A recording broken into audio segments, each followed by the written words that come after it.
बहिणींच्या विषयी आम्हाला जी आपुलकी आहे, आदर आहे, याची आम्हाला जशी जाणीव आहे तशी आमच्या लाडक्या बहिणींना पण जाणीव आहे। अध्यक्ष महोदय, काहींनी एका गोष्टीची समज झालं पाहिजे, विशेषतः आमचे पटोले साहेब यांनी, आईनंतर जर सर्वात कोणी त्याग करत असेल तर ती बहीण असते। हे तर खरं आहे।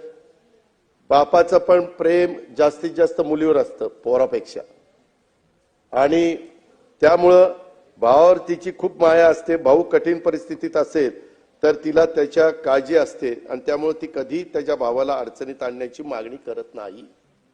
वडेट्टीवार साहेब, जाहीरनामा किती पुढच्या 5 वर्षाचा असतो ना, 5 वर्षाच्या करता आम्हाला 5 वर्षाकरता निवडून दिले, आम्ही हे देणार आहे। आम्ही कधीच कोणी नाही म्हणलं नाही, मुख्यमंत्री नाही म्हणले नाही, एकनाथ नाही म्हणले नाही, आदिती नाही म्हणले नाही। तुम्ही तर कोर्टात गेला होता, काहीतरी म्हणले ते बंद करा। काही जण म्हणले चुनावी जुमला आहे। अहो, चुनावी जुमला असताना काल होळीला 3000 रुपये दिले, ही गोष्ट